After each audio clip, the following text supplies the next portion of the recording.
Many veterans came out to Metro Park to get in on some of the fun and enjoy the free admission. Well, if you are anything like me, one of the things that you look forward to most is trying out all the fair food, all the new concoctions, but you kind of feel guilty afterwards. Not only is this a good opportunity to come out and learn how to canoe, but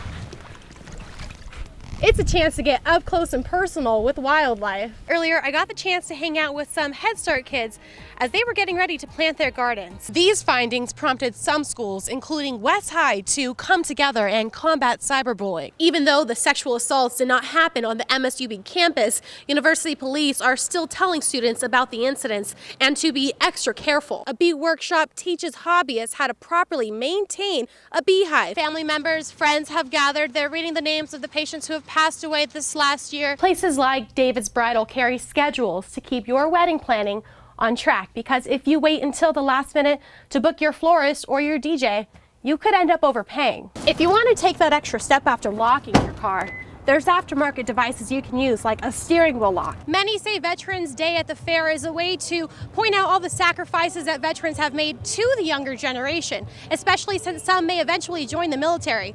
Reporting live at Montana Fair, I'm Katharine MacKnight. Back to you.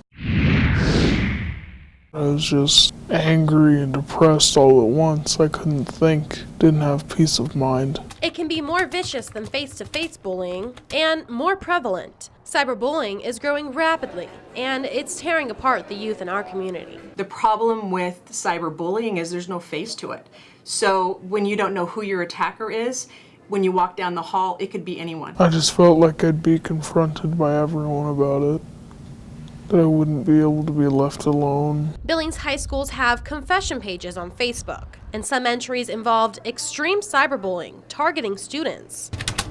That triggered an intervention by the police, and that got the parents' attention. And according to a study by Yale University, students that are bullied are, on average, about 5 times more likely to consider suicide than non-victims. It's kind of an eye-opener for them to realize that it's not a big city problem or a big state problem. It's truly here as well. Because of the confession pages, students were required to watch presentations on cyberbullying and learn the consequences. The goal is to get the information out there and show the kids that being anonymous online generally doesn't happen. There isn't that technology talk on how to properly use technology, so kids find themselves with access to things that they were never meant to have access to. These findings prompted some schools, including West High, to come together and combat cyberbullying. And a letter was sent out district-wide informing parents of the cyber attacks. They came together as a school community and tried to support one another. But for some students, the bullying hasn't stopped. In all honesty, I thought that I don't belong here. If it's all happening to me, why am I still here? It's just made me not want to be there. Just not do anything, just kind of lay in bed and do nothing. Parents really had to start looking closely at what their students were doing, what their children were doing, and what they were doing online.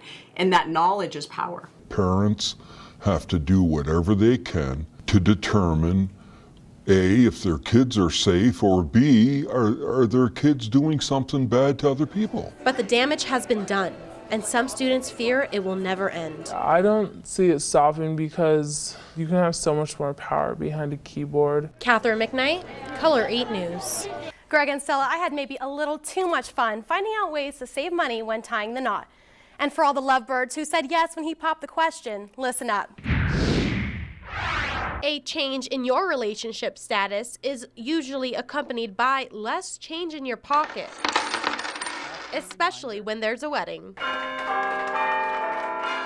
But before you walk down the aisle, consider these money-saving tips. Instead of custom ordering invitations or centerpieces, try making them yourself. You can personalize everything that you're doing, and it's a lot of fun to come in, with your girlfriends or your mom or your grandma and have the special little touches and have ideas that you never would have guessed before. Another part of the wedding that usually digs deep in your pocket is flowers. You can make it less expensive by, get this, renting the vases instead of buying. These 2 on either side are about half the cost of this one. There's 1 rose in there compared to the 9 roses in this. This is about a $40 centerpiece. This is about a $22 centerpiece. The vase rental is your highest cost in this. I'm sexy and I know it. And it's not a party without music. So when picking your special day, the day of the week makes a huge difference. Saturday is the most popular day, so DJs aren't necessarily going to work other days of the week. If you have a Wednesday, a Friday, or a Sunday wedding, you can usually negotiate a discount or an upgraded package. Places like David's Bridal carry schedules to keep your wedding planning on track, because if you wait until the last minute to book your florist or your DJ, you could end up overpaying. One more thing, don't forget to sit down with your partner and prioritize. Katharine MacKnight, Color 8 News. We sat out on our deck for several hours not knowing anything about where she was. She was lost. As soon as I crashed, I'm upside down hanging with my shoulder harness and my lap belt. The only thing that's really keeping me secure in there. And I started freaking out. So I made a video to my parents just to say bye and whatever in case nobody found me. Yeah, I'm basically crying the whole time, and I'm like, sorry, I crashed it, and I don't know if they'll be able to find me, but if they do and they check my phone records, I just want you to know that I love you, and I'm hoping whatever you're going through right now isn't too bad, and I'm sorry. Did you show your parents that video? I did. What was their reaction? They cried. Or my mom cried, my dad choked up, and I cried. I showed my grandma too, and yeah, she bawled a little bit. So when you made that video for your parents, what were you thinking before that? Why did you decide to make that video? There was, like I said, there's nobody for miles. And I realized it was going to be a long walk, and I didn't have that much food with me. Half an hour to 45 minutes in, I saw Josh, the horseback rider, and his horse, and I started screaming for help. That was crazy, just to see somebody out in the middle of nowhere with a horse who could bring me back to safety. At that point, I was relieved, and I was trying to calm down and try not to freak him out or anything, so I was like, oh, hey, I just crashed my plane over there. And he laughed a little bit and was like, yeah, I saw that. I'm really glad you could walk out. I am so thankful that they had the wherewithal to get to that location and send somebody else for help. I know everyone's been telling me that somebody was there watching over me, and that's definitely, I believe that 100%. So faith is stronger through that, definitely. What has been going on in your life at home? Well, I mean, since the crash, I hung out with my family for a long time, just spent time with them, and we all just talked and had fun like normal. I wasn't ready to say goodbye. And I'm glad that I didn't have to. To be given that extra opportunity to do it, you take it. I mean, you have to. So what's next? You know, I'm going up tomorrow in an airplane again. So, I mean, it's quick turnaround. But going up, just getting back in it before I get too scared and don't want to anymore. Because I loved it, and I still do, and just want to pursue that. How do we take this situation and turn it positive? How do we learn from this? Where do we go from here? What's next? And stay strong, stay positive. I mean, to survive that, there's got to be somebody there just looking out for me, and I mean, I'd like to think there is anyways, and that's kind of a cool feeling, just to know that something like that horrible happened and I walked away with just some scratches. That's unheard of. While the homeowners were out of town, 2 suspects broke into the Miles Avenue home through a back window.